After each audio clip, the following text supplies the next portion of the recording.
We have started a brand new show here on Pod TV, The Butterfly Room. So I'm going to bring in the host with the mostest, the lady that's got all kinds of great information. And she is definitely done a lot of work with the youth, done a lot of work in the field of psychology and sociology and a lot of other things as well. So Toya has got this amazing show called The Butterfly Room. So I'm going to bring her in and all along those lines and turn it over to her. But I'll be back later on. But yes, this is going to be a great new show. We're going to have all kinds of conversations. We'll be learning about grief. We'll be learning about relationships. We'll be learning about a lot of things on this show. So I'm going to turn it over to you because Toya's got this amazing show and this amazing platform. So I'm going to turn it over to you. I'll be back later with a video that you sent me and everything like that. But we'll let you start off the show and all along those lines. So I'm going to pull off and let you begin the show with your notes and your thoughts and everything like that. But we here at Pod TV are looking forward to this amazing show, The Butterfly Room. So definitely I'll turn it over to you.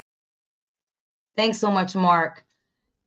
I'm trying to learn a lot about this media portion of this because now I need help. And that's one thing. Sometimes we just have to ask for help when we need it. And today we had some friends that we invited, but it's the holidays. And when we launched, I did not want to have any lag. So I wanted to do a show for 2025 in the month of December. So as I sat back and I said, I know personally for myself, I had some significant losses in my life. And I just know that we all are going through something. I was with some friends this week and we had a prayer. And it was all agreed that everyone in the room was going through something in their own private way. And that's something that I was thinking of. How can I name this final show for the year, meaning my second show, but the final show in 2025, saying goodbye to 2025. And that's one of the things we have to think of. Today is December the 19th. And we got here to December the 19th. So think about in the calendar. I love numbers. As you get to know me, you'll know I love numbers. There are 365 days in a year. So look at that. That means that we got almost to the end of that. So when you look at that, and you look at the road that's behind you, then you know that you have really came a long way. So come on in, Mark. Let's talk about this. Saying goodbye to 2025. Yeah, 2025 was a difficult year. I didn't really have a lot of family loss, but I have lost in the past some uncles and some other relatives that I still think of them even to this day. I mean, I was just realizing that one of my friends and one of my mentors, Baba Chuck Davis, who is in the dance space, this will be almost 8 years since he passed away and everything like that. And I think it's been a couple of years since my uncle passed away, and definitely that is what goes on when you think about grief and everything like that. I mean, I had a very trying call a couple of days ago and everything like that. Fortunately, as my mom said, the angels were looking out for her and everything like that because mom is 83, and a couple of days ago she was involved in a car accident, and it was just her going up to her mailbox. The car totally flipped over, and she's basically not got any scratches or anything like that. So she was knowing that the angels and maybe some of the ancestors were watching over her and knew that she had some more work to do here on this planet before it was time for her to go up to the heavenly gates and everything like that. Yeah. And that ironically, my aunt, who comes and sometimes delivers food to me and everything like that on a Friday and all along those lines, because she gets it from like some of these food pantries and all along those lines, both for herself and for other family members and friends and stuff like that. But she's been stopping over the last several months and dropping me off some food, whether it's meat, whether it's bread, whether it's a number of other things. But ironically, while she was cleaning out the car, she got cut, and I don't think mom even suffered a cut. So even though she has some pain in maybe her back and things, she was definitely fortunate that she did not have any significant injuries, no broken bones, as best we can tell, or anything along those lines. So that was just one of them amazing blessings that was a true act of God and an act of the angels. Yes. Thank you, Mark, for sharing that. And that's just one of the things that a friend of mine said, sometimes we have to take an inventory. But when we take inventories, when you sit it down, and I just, I'm a movie rat. And I remember the movie, Why Did I Get Married? Remember Janet Jackson's character, she said, take an inventory with things. And what I've been feeling now, I always say that love don't hurt. And it's just one of the cliches. We say hurt people. But when you're grieving, that's something that you don't have any control over. I lost a grandchild, my first. Wow. an uncle, and then a nephew that was 18. So when you look at all of that, as well as anything else that you have lost, and but today I know I have a clip, and that's just one of the things when it's on my heart. I just Yeah. want to let you know this is what we're going to be doing here. The Butterfly Room, as I stated before, we're going to heal. Yep. We don't want to be real clinical, but we're going to give you some information as we say goodbye to 2025. But I just like to inspire Oh, because yeah. And the clip is very inspiring. I'm in the process of loading it up for us and all along those lines. But just really quickly, while I work on getting that clip up and everything like that, one of the things I was curious about, even before the clip, but you mentioned that you had lost a grand, and one of our other show hosts lost her son. He actually died several months ago due to heat exhaustion and everything like that. So he was fairly young. I think he might have been in his 40s or something like that. And of course, we hear people that have lost people that haven't even had a chance to really live life. They haven't even got into their adult years and everything like that. So for those that are watching that might be going through stuff like that, what advice would you give to folks that are suffering, particularly the loss of a young one and everything like that? Because, you know, none of us know the day or the time of our own ending. We know our birthday, but none of us know our closing date or anything like that. So what advice would you give to folks that are grieving, particularly if they are grieving the loss of a young one, when they know that young one had so much promise ahead of them? Yes, and that's a great thing to want to reflect on, because now as you were asking me that question, my brain was just downloading the young folks. So all I know is that when you have offspring, you want to continue your legacy. So that's the thing. You know, you want to continue. So as people get to learn here how I can talk about this subject, because I had lived it at 7, lost my mom. So that was something that I mentioned in the launch. And think about that. When you have someone, I mentioned it, it becomes like an imaginary friend or a person that's there, and you picture what the life would have been. So just imagine that. You have ultrasound, it starts there and it moves on.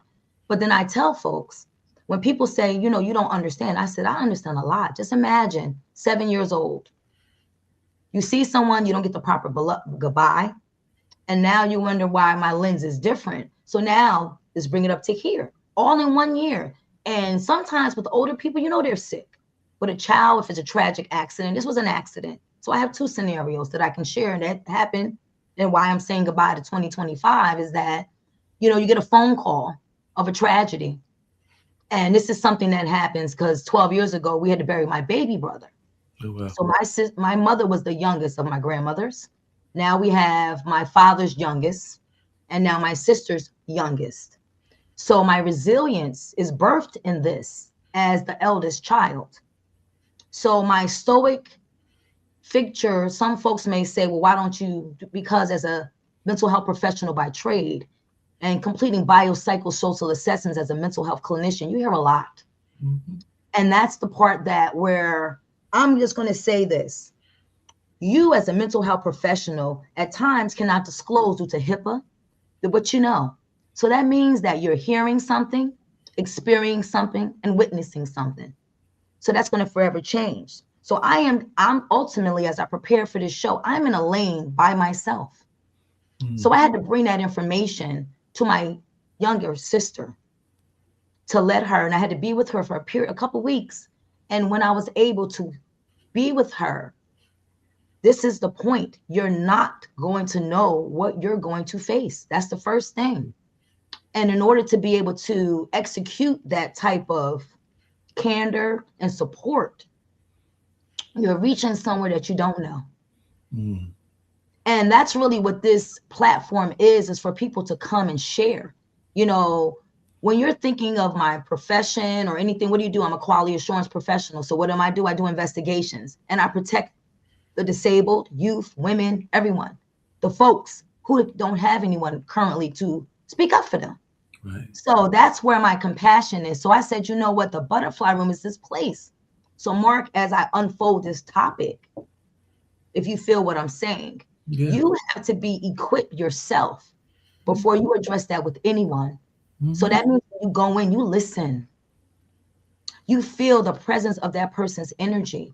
And if you are not the individual that understands energy, then that's not the role for you at that moment. Right. Sometimes you have someone that comes in that thinks they know, but you can cause that person to retreat, to run. And as a paid professional, you sit and you speak to folks, and that's what you do. So you say, you know what, when I talk to the insurance company, this is why I need an extension of services.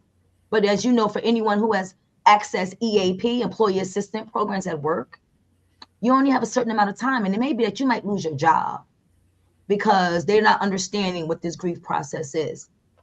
So with that being said, that's all that I can start with right now is look who is the person. And we're going to go through the stages, but look at the person who is coming. If they have that stoic, and you know your people. Now, if you have someone that's strong, because sometimes the champions need somebody to come and pick them up too. Yes. Yeah. So from there, that's the first thing. Now we're going to talk to someone that you ain't never met. Someone that you have never met, but dreamed of. That's the second part of a young one. That's the knowing that if you're a believer, you know that whoever created you has a purpose for everything. Right. As my pastor says, you know, if the birds have a nest and foxes have a hole, then of course we have a purpose as well. Right. And with my applied learning, and I look at that with visually, that humbles me right now. So for today to be December the 19th, despite everything we just talked about, day by day, minute by minute, whatever is going to work for you. Are you ready for that clip before we get into these stages? Yeah, the clip is almost ready. I was waiting for it to load up, and it looks like it's already loaded up, and it's a very so we're going to give you some. We're going to set the mood right now before I get into this, because I want to, as I said on this room, we're going to evoke some emotions in you, because I just say as the group therapist, and I love doing groups. Right. And this is what we would do. You would sit and you look at people, you see their candor, you can look at their facial expressions when they're telling you why they're here for parole and they got to come 3 days a week or to come and talk to you and I got to sign something. So I love it because it made me creative and learn how to read someone's energy. Well, let's check out this clip right here. Now we do have the clip. I downloaded it off of one of the Facebook downloaders. So let's check out this clip, and then we can both, it'll go silent. So we'll both just hear the clip and watch the clip while the audience is watching it as well. So let's check out this clip right now. They counted me out before I could count myself in. The pressure built this diamond, and the grind gave me wings. Woke up tired, but I still chose fire. 'Cause queens don't fold, we rise higher.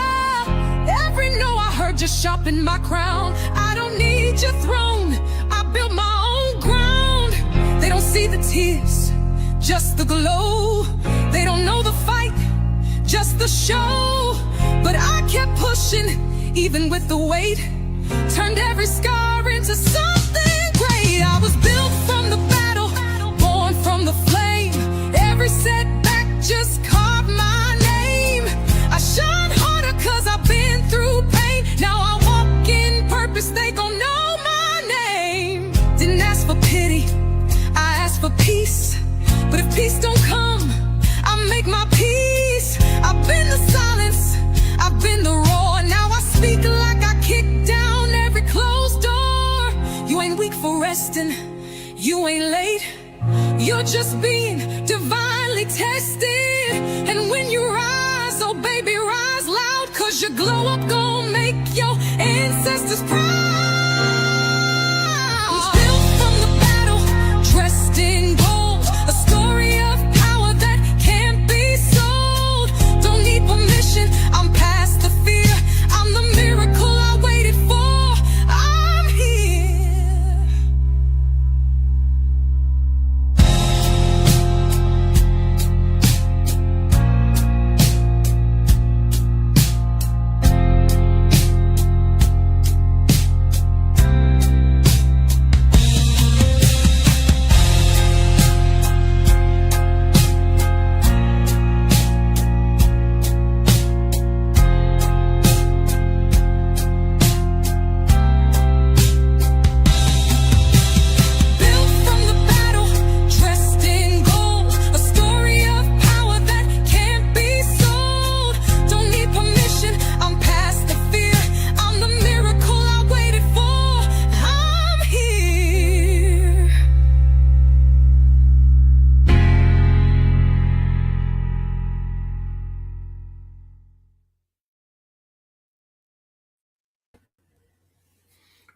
Thank you, Mark. No You problem. felt that? Yeah, that was powerful and everything like that. As I was watching that video, and they were definitely talking about the scars that they had been through and what they had gone through and everything like that. I was just actually thinking, and I know that you work in this field. I know that Dr. Diamond and even her husband work in this field as well. But I was just wondering, 'cause I've got some friends that have been through hard times in life and everything like that, and sometimes by their own choices, or sometimes by choices that were forced on them, they have had to spend some time, and I know that you've counseled some in the penitentiary and all along those lines. So what advice do you give to people? Because that is a form of grief as well. Like I said, sometimes it might be that they got caught up in the drug game, or maybe they got caught up in robbery or family disputes and everything like that. Because I know a young lady that even lives here in North Carolina that is seems like she's on the road to recovery, but she definitely was in the prison system. And then I think I told you before that Mike Anderson is a friend of mine, and he was actually convicted of manslaughter. So he could have been gone much longer than he was, but he had some sponsors, including Baba Chuck, who I mentioned earlier. There was one of his sponsors that helped him get out of prison, and he's been a productive citizen, helping other young men stay away from the prison walls and everything like that. So I just wondered, what advice do you give to folks that are trying to make their lives and everything like that, even if they've been in the prison system, and maybe they developed some habits while they were in prison? Because the one lady that I know that lives here, she's very much into the tattoo culture and all along those lines. So what are some of the advices that you give to people that have gone through that hard time? Well, with the legal system, and as you know, that when a person has a drug charge or anything, you have to do a reentry. You know, you rehabilitated, so they will come to our particular place. And I've been in the field for over 20 plus years, it was 26 years. So pretty much I've done several biopsychosocial assessments. And it's ironic that you asked me, because the very first one that I did was a murderer and Caucasian guy. My very first, it was actually on New Year's Eve, and he came in, and you know, as far as the structure of the room, you're supposed to be able to be by the door. I'm behind the desk by the window. So I'm in my early 20s, and I wasn't knowing I'm going to expect, so I'm going through the paperwork. So when you see this, and I look at the individual, so what was on paper didn't match what I was looking at, because you know, I grew up in the inner city, so that was interesting. So again, just by someone's exterior, you can't judge at all. So that was the first thing. So it's just, so me, I would say is that if you're rehabilitating and you're coming out and you're going to go into reentry, look at your exterior. So that's the first thing. So I was totally wrong. But when I heard the stories, and when it came down to, if you don't have any money, you're going to get public representation. Right. That's how that works. And as I'm looking here, and I said, really? So then that's why I said my visual math. Because then from there, if I do an IDRC evaluation, you look at your BAC, which is the blood alcohol content. And people in New Jersey know that it used to be 6 months suspension, 2 years, 10 years. Now, based on your BAC, they can do whatever they want. So it's a little thing, if you know, in the legal system, to give you a little tab at. We could probably talk about that. Watering yourself when you're hanging out socially. But again, just looking at that and just imagine that weight. They're coming in, you're meeting someone. Now, what if you get someone that didn't hear the type of stories that I heard? They're not going to give you grace. You know, you're going to do the 3 days a week, because the person will say to me, you know, I'm trying to work at a job. I'm trying to do this. I'm trying to do this. You know what? You can do a 90 meetings in 90 days. Try that. Here's your sheet and go. But everybody didn't do that. So, you know, of course, you have a team meeting. So just by me hearing these stories, I just never judged a book by its cover. And sometimes, you know, our discernment can be a little bit off. And as you know, when you're grieving, you're going through things, that can happen. But just know that now, as you get older, you don't want to be a recidivist. That's a big thing. So you may make a mistake. That may be. We all make mistakes. Yeah, we all make mistakes and everything like that. But then I sometimes wonder, because, you know, speaking of grief, there is a major family that is suffering from grief this particular week as we're going to go into the holidays. I can only imagine what they're going through and everything like that, because it is totally broken up the family and everything like that. Because I do remember watching, and I'm sure you watched it as well, All in the Family as a kid and everything. And of course, there was Rob Reiner, who played Meathead, and all along those lines, the kind of the other side to Archie Bunker and his kind of racism and everything like that. He also produced a very wonderful movie, The Princess Bride, and produced I Miss love Sally. And of course, everybody remembers the famous a fake orgasm scene that was in Harry Met Sally. But as I read about Nick Reiner, and I don't know any of these people, I've never had the pleasure of meeting any of them, and all along those lines. But I do remember being fans of their TV work among those some of the shows that I mentioned and everything. But I've read that the person that has been accused of the murder, Nick Reiner, the son, and everything, had been committed like some 15 or 18 times and everything like that. So I wonder, from your standpoint, how can you know whether somebody is getting the correct treatment or and won't snap like apparently Nick did and everything like that? Because Well, right now in the world of pharmaceuticals now, they have injectables. So when I tell you, I read every incident report in this agency that I work for. So when I tell you the stuff that I see, and that's something, because I love my job, I've been there a very long time. But again, the lens you can see. So what happens is then that means that person will be in a special facility. So then sometimes the families will push back where they want them in a jail setting, where I would recommend a mental health jail setting so they can have treatment and all that. So what probably happened, the person was resistant, and what we call it the stages of change. You have pre-contemplation, contemplation, action, and maintenance. So that means if you're on the pre-side, that means you don't have a problem. But when there's a mental health issue, you remember that movie Identity? Remember all the multiple? And when you see that, that's what actually happens. So imagine a young girl in her 20s working in a group home, and you're seeing all this. People broadcasting and everything you watch. And what I think is that, you know how sometimes we need to meditate to bring ourselves down? Their noise is loud. One of the things in the training that I went, they'll put on headphones and they'll put what broadcast they can hear. Because if a person has progressive hearing loss, they can't tell. So just imagine your brain sending the wrong signal.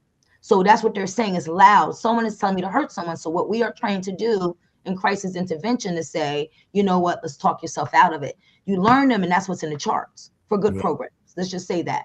So that means you got to know your person at home. So that family member or someone, those are the questions you need to ask, because they're now people on the spectrum, but they've changed the DSM-5. You know, I don't want to be clinical, but if you want right now for your self-study, folks, look in the DSM-5. A lot of folks are not diagnosed. And that's where you can understand, because in a family of origin, remember you said all in a family, that's a very big family.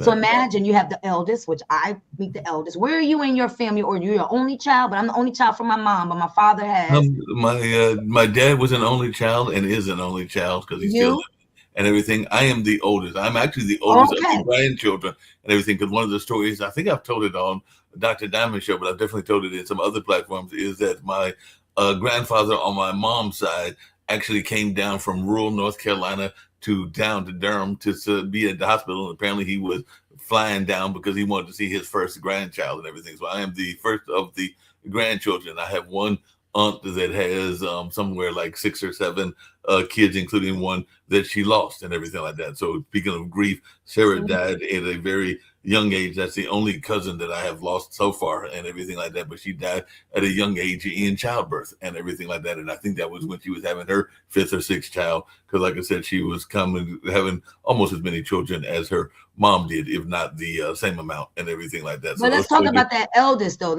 I want to stay there because I'm the eldest of my grandfathers. My grandfather married twice and he had a lot of children. But anywho, I am the eldest. So you understand. So that's what happened. So now I have no grandparents, no aunts and uncles. I am the eldest grandchild right now. I am the matriarch of the bloodline. So now you've seen that and then you look down. So what is the youngest age, I guess, in years of your youngest cousin? Let's just say if it's a line, what's the youngest age? Well, I'm in my 60s and the youngest is probably in their 40s. I think Vernon. Okay, so now you see that. So now you see visually what that looks like, right? Let's test my visual math. You can visually, mentally see those folks. So now you can see the ages. That's what we need to do with folks. Do you see that? You have a visual understanding with visual math. You see the different decades. Every 10 years is a decade. You have the 20s, 30s, 40s, so on and so forth. But what people don't do, they don't know that everyone's experience is different. Now, we're in 2025. The children of today are different from the children of yesterday, right? Oh, yeah. And even so what do we do as kids of yesterday? We were seen in what? Seen, but seen but not heard. Correct. What are the kids seen and heard, right? Of the Yeah, present day. yeah, they're So those seen are and heard. values that are missing. See? No, yeah, definitely. Right. So But imagine even all of that. Now imagine that I was always a babysitter. I babysat kids, right? So mhm. now you watch them grow up. So now you see that visually. Then now they're in the world. Now do you see how the crime rate looks from back then to today? You see Oh yeah, visually what that look like, right? yeah. It's actually probably up from then, but even in the sense, Exactly. Because I love statistics. I tutor statistics. So that's basically what this is. oh So yeah, let's get into this topic. So basically, we're going to talk about the stages of grief because we want to give you something to help you get through the end of 2025. And right. as you know, or may not know, there are 5 stages of grief: I didn't know that. denial, bargaining, anger, depression, and acceptance. Hmm. And they don't happen in that order. But I want to talk about those things because I think that everyone, as we put closure into this year, we need to know that grief is not easy. Anything can trigger it. It could be the end of a relationship, a friendship, a loss of a job, financial change. You're grieving that. One time I grieved a job Oh because I yeah, loved the job, yeah. I've but I gone through the had to loss of move a job. on because I needed something as a single mom. Right. So I had to learn that. So those are the things that I'm psychologist Regina Josso, psych doctor, and what she said: grief is a natural response to any kind of loss. So think about it. People think grief has to deal with a funeral. It does not. Mhm. I grieve when I come from vacation. I Right. know that if I don't get my schedule right, what's that mean? I'm Mhm. gonna get angry. So Yeah. we're gonna talk a little bit, but today's focus is gonna be the 5 things because we want to give you some tools. That's what Right. the butterfly room, we're giving you some tools. So basically, don't get shocked, but also too, it could be disorganization. As people get older, I work with the older adults. I can't find my glasses. Where they glasses at, Mark? Might be on top of their head. Right? I can't put my shoe on. Shoes on their feet. Okay, I can't do this. I did that after an injury. I'm 39. Somebody had to get me dressed and give me a bath and a shower and whatnot. So you understand? So imagine someone who's healing. This Right. what this butterfly room is. I don't have no shame because I didn't have no one to talk to. Right. And here we are. So let's talk about the denial. The Mhm. denial refers to the difficulty of comprehending, is this really a loss? What do you Mhm. hear most folks say when they find out? Well, most people have a hard time dealing with grief and everything. And Mhm. to your point, grief doesn't have to be the loss of a loved one or even the loss of life. I know people that have grieved the loss of their pets, but I also know people that, and this can be a difficult one. And I know that you probably face it. I know I faced it in my life. We have Denial. a Yeah, hard tell us time. something. We We have got a hard male time folks even over here. grieving relationships because not every relationship is a marriage or even a family relationship. So even if you have a girlfriend or a boyfriend or Mhm. whatever your orientation is, and then you break up with them, a lot of times people don't want to even explore what they've been through, and that means that they are in denial of the grief that they Wow. went You through. went with a gusto, Mark. I wasn't expecting that from the male perspective on the phone today. Uh, Wow. Wow. Okay. So I can see where your mind thinks because yeah, that means that this is what we want to invoke emotions. For anyone listening, we have a male person on here. He said, you know what? He was a denial about grieving a relationship. right. I appreciate your candor today because Mhm. that's a topic for the ladies. Oh, For yeah. ladies, you can love somebody and then you're like, well, why they don't love me back? Mhm. And then the thing here is, I know the girls will say, well, why did they choose that person? And we're like, you know what? You can't say that. It's what they chose because beauty's in the eye of the beholder. It's what they wanted. But Right. sometimes we look at ourselves like, I'm cute. But you know what? It's whatever evokes that. And you Mhm. don't want to be shallow. But I like your candor today to say that that's a loss. But I'm going to give you a couple of things that why people are in denial. They believe there is a mistake Mhm. and your loved one isn't gone. That's Mhm. the hard one. That's why I say to folks. So let me tell you this. This happened to me once, most recently, and it's happened in other times. Have you ever felt, Mark, when you say, let me call this person, and something tapped you, and then you didn't do it, and then you get a call within a week, that person's not there? Has that happened to you? I think that I'm trying to remember if that specifically has happened, but I have That definitely happens to had. me. That What? happens to me a lot. So in other words, what I'm trying to say to you, if you think about someone, reach out Yeah. to them. Oh All yeah, right. definitely And should then do that. Also, refuse to discuss your loss or acting like everything is okay.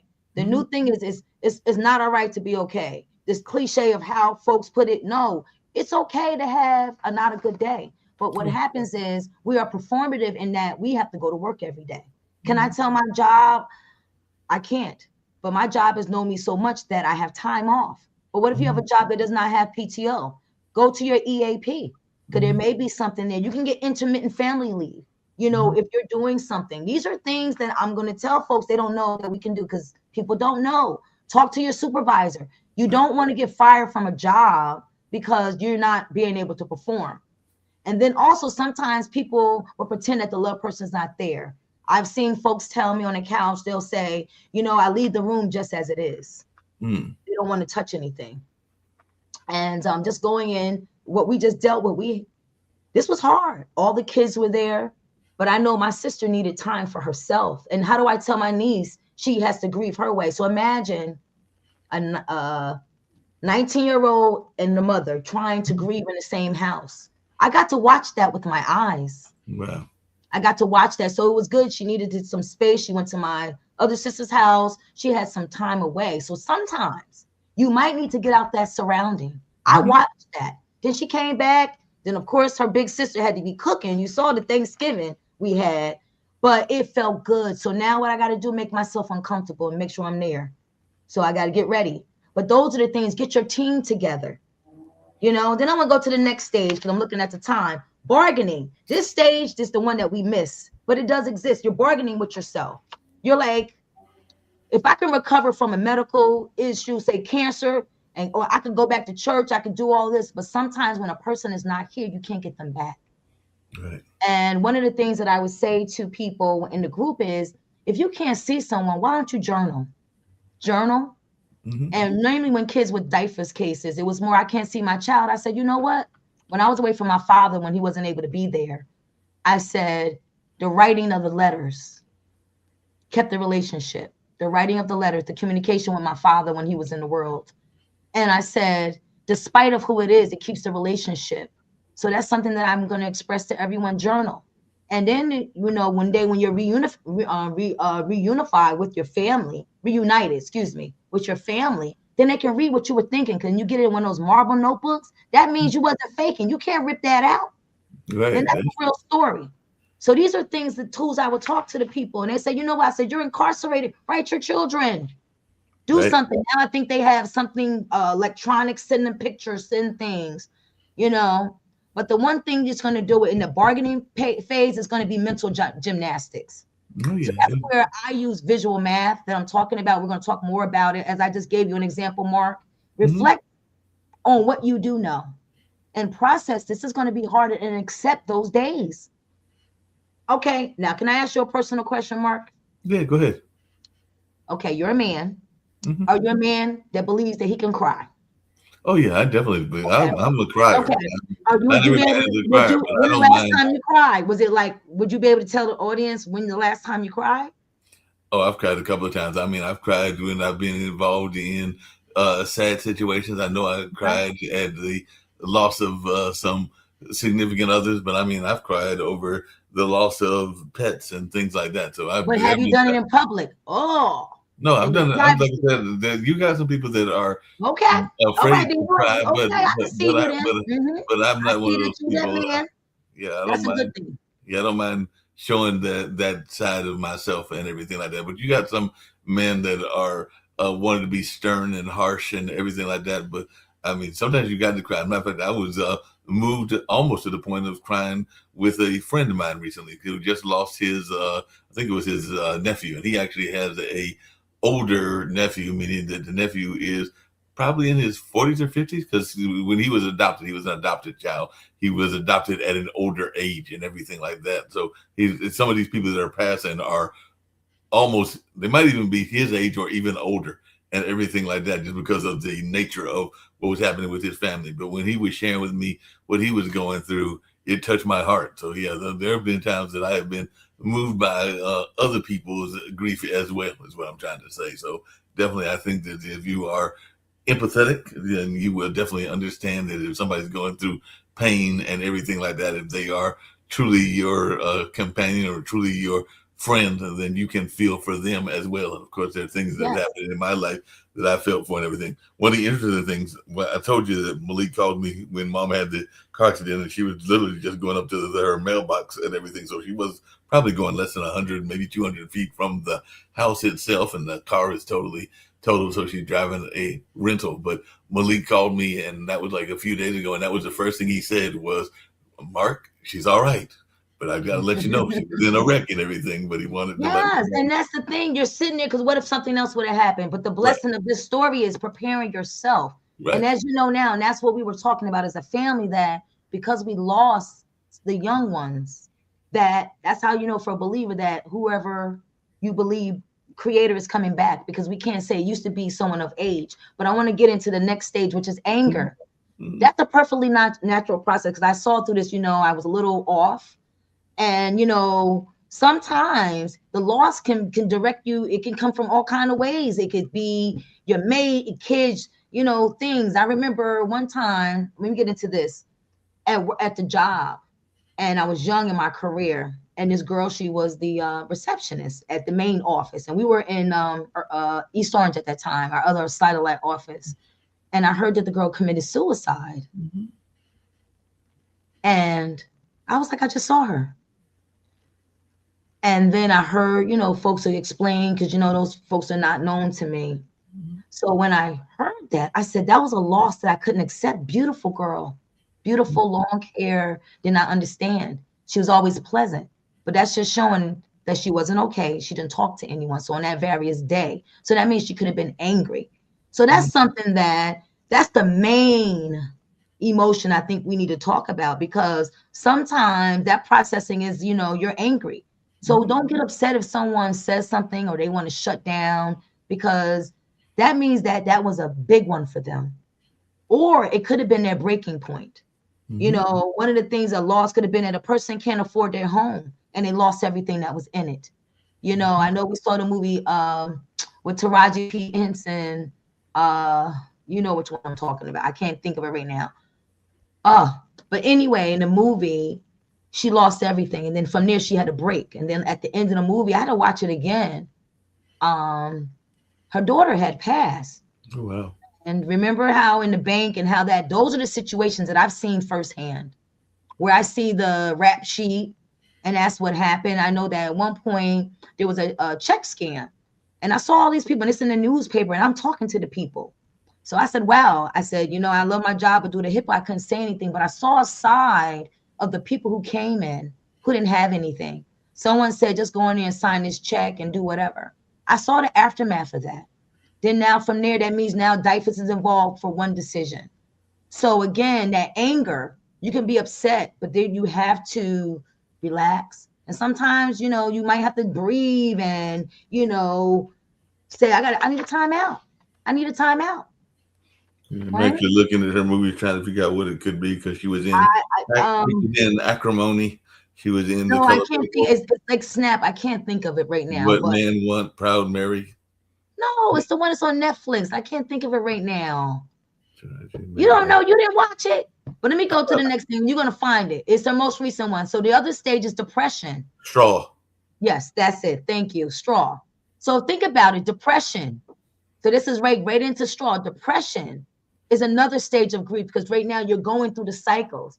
So you're going to have loss for the hope or the future. So I had to make sure that I encourage my family members. Guess what? You got 2 other children, Right. or somebody else. What about your other children? What about your husband? What about everybody else? Now, if you don't get it together, that's where that person may need the family, the village, and someone to come in there, because they might need some direction. They're confused. They feel lost. And the point here is, you don't take care of yourself, you can't take care of everyone else. And it's hard to concentrate. I can tell you this, a person who's grieving, if they can't concentrate, that is a fact. And it's going to be hard to make decisions in that time. So that's when sometimes, you ever heard of when they ask for a psychological exam, when people are grieving, they change their wills and everything because someone's probably in their ear. So make sure you're around those folks. And it also, grief can also cause physical symptoms, aches and pains, dysthymia. That's something that comes and goes. It can increase your inflammation in your body. You know, sometimes the teas will help. You know, having a regimen. I know I love taking a hot shower with the lavender. Bath and Body Works is nice. You have to spray the lotion. Get in your bed and set your night routine. Oh yeah. You have to set your night routine, because from there you have to slow yourself down. Have you ever kept scrolling on that phone? Put the phone down. Not just put the phone down. Sometimes you gotta shut the phone all the way off, because you can get caught up in TikTok or get caught up in Yes. Instagram or the various other social medias, and then you look at the clock and it's like, oh wait a minute, it's 4 o'clock in the morning. I gotta be up at Yes. 7. Yes. You gotta So give accept that. Guess what? I can say that everyone's going to go through periods of that. Right. Because guess what? If you don't get counseling for grief, it can turn into clinical depression. Right. That's the thing where the switch goes off. And I've been in a situation when the switch was off, and you're like, wow, how did I get here? And as I said, I had posted the other day about, sometimes when you're unhealed or grieving, you'll accept things at that time. So this is where we're saying that the decision making. And last but not least, acceptance. Today, we are on target because 2025 came and went.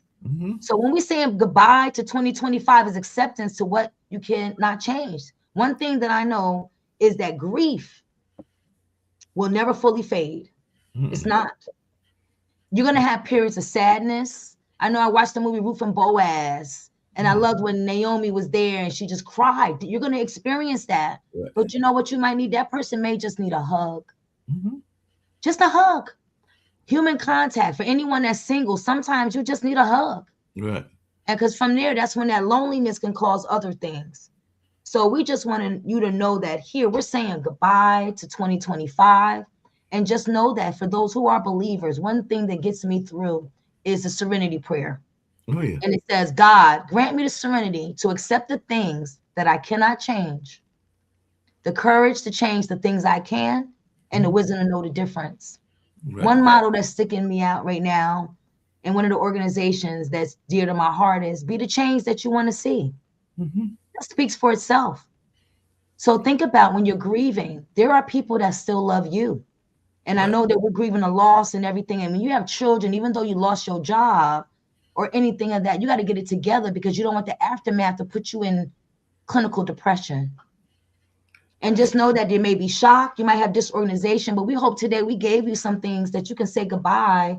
You can say goodbye and say some very powerful messages. You've definitely been doing that, because one of the, I've mentioned it on a couple of shows, and definitely even on Dr. Diamond's show, that I am a proud Marquette graduate, and all along those lines, having gone to that school back in the 80s, but some of the people that were involved then are still involved. I know my schoolmate, I think, is still in Wisconsin, and I know that definitely Howard Fuller is still involved in the charter school movement, and that's who got me there to Marquette. But what I was going to say is that one of the things that I love, and I know a lot of people find these things to be kind of cliche-ish and everything, but every school has its motto and everything. So if you ever look at Marquette, you will see, if you watch a basketball game, that their motto, and this is the motto that they want for every student, and it's one that I try to live by as well, is be the difference. So be the difference that you're looking for. That is their motto, and that is the motto. That's like their official motto. And I think that that is a great motto to have, and everything like that. It's for everybody to be the difference and everything like that. Whatever that difference is, whether it's a difference in the job, whether it's a difference in family, but you be the one that is there to make a difference in somebody's life. Be the difference. Yes. So we hope that if you weren't able, because I know today's a busy day, but we know with the playback. Right. And this is a new platform we have, On the Couch with Dr. Diamond. That's part of our team. That's always every other Saturday at 11 a.m. And this is what it is. And we hope you enjoyed the show today, because right now we want to really say goodbye to what didn't occur, because we're all blessed to still be here in the land of the living, to be breathing. Right. Make sure that you love on everyone. But as customary, we're going to let everyone have their parting words, and we hope to see you in 2 weeks, Friday at 8. Yep. So Mark, What do you want these folks to do? Because I know you're saying goodbye to 2025. Anything you want to say goodbye to or share, or you just want to give some positive word? What's on your heart? Well, a couple of things. One, a lot of people will be doing New Year's resolutions as we get ready to go to New Year's, and a lot of people will be trying to live up to the principles of Kwanzaa and everything. And while people may have issues with the founder of Kwanzaa and everything like that, because he had some history, I mean, just like everybody can have their history, I think the principles, whether it's creativity or whether it's cooperative economics or responsibility or a number of other things, that the principles are worth living up to. So if you study the 7 days of Kwanzaa and study the various principles, I think that you will find that you don't even have to be African American. They are principles that we can all abide by and that we can all live by, and all along those lines. So I think that they are worthy principles to have in our lives and everything. And like I said, I know that, like I will do every year, I will make a New Year's resolution to do better with exercise and to do better with trying to do better in terms of being a little bit more neat and all along those lines. But definitely I'll probably break some of those, but I'll try to do my best to make those resolutions and try to do as best I can in whatever other things that I want to do. And I know I have a resolution to try to make to have continued success in the fields of endeavor that I'm involved in, whether that's event planning or whether that's the whole notion of this media landscape and all along those lines. So that's what I would leave with. When we close out, I'll close out with 2 books that I think you'll enjoy and everything, because one of them is a person that used to have a show on this network, and she wrote a book called The Breakthrough Project and everything like that. And there's another woman that is a motivational speaker. So keeping with the women theme, you need to invite them on. You need to invite them. I will invite them back onto the show and everything like that, but I'll also let you check out what they're about as well. And there are some other people that I'll be inviting on here as well, because there are a lot of people that have some very powerful messages that we'll try to get on the show. As a matter of fact, on my show, The Online Dinner Party, which is every Wednesday, there was a white woman on that was a golf pro. She was actually in the whole notion of being on the senior circuit, and I think she might have even been in the LBGA, but she was talking about the life lessons that she learned from playing golf and how she's trying to get kids from the inner city and other troubled areas to go to every stadium. So she started, because she's in Buffalo, that's nice, at the Buffalo Stadium, but she's hoping to go to every stadium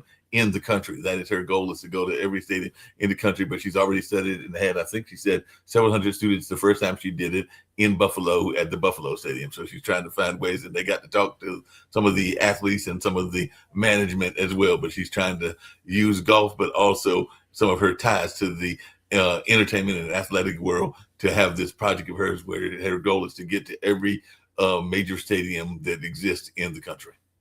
Wow. Thank you for sharing that, Mark. And I'm going to give my parting words. Right. Yeah, go ahead and give your parting words, and I'll play the commercials to get us all the way out of here. Okay. So thank you, everyone, for coming out today as we get ready for 2026. And just know that everything that we have in our life is here for a purpose. And sometimes we don't know. And if you are a believer, we just know that we're going to continue to walk by faith, not by sight. And we know that if God brings you to it, he's going to bring you through it. But when it comes to the emotion of grieving, grieving does not necessarily mean death. It's anything that has happened to you that's going to be a new normal. This is something that you're used to, a job, human companionship, or it can be that you have to move from New Jersey down south and you don't want to move when you don't want to move. But I know that I want to go because it's going to be nice and warm. But just to make a little light of that, but just know that we are here. And as you go through the journey here at the Butterfly Room, we are going to get you to where you need to be, because we know that peace, love is what we need, because love is the key of life. And we are here to water you in the Butterfly Room. Until next time, ta-ta. And we'll go out with these particular commercials, and I'll see you in the 2 weeks when we come back with another edition of the Butterfly Room.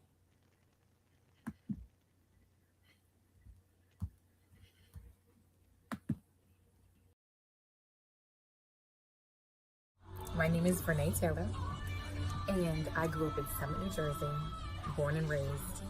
I love to laugh with my friends. I love to go to the movies. But recently I became a published author. The Breakthrough. One of my best friends says it's insightful, it's inspiring, it's relatable, I mean, that meant so much to me that she said this about me, knowing me. But for you, it's going to be an up-close view of my challenges, my struggles, everything that I've been through, and how I made it out on the other side. So I believe that we are all breaking through, and I want you to break through too. So pick it up so it can change your life. And I've had choices that turned me into the woman that I am today. I managed to break past and break through all of those hard times. And this is true too. With the amazing group of authors I've asked to join me in the breakthrough. Life is like a roller coaster. You never know what's coming next. Have life's events caused you to give up on yourself? You may have realized that time passes quicker than you expected, and you can no longer avoid your truth. Do you feel like giving up? In The Bounce Back, Dr. Taz explains how her life went off track, the damage it caused her mental and physical health and goals, and how she is now taking care of her needs. Get advice from Dr. Taz on how to properly care for yourself. The Bounce Back from Dr. Teresa A. Smith, available now.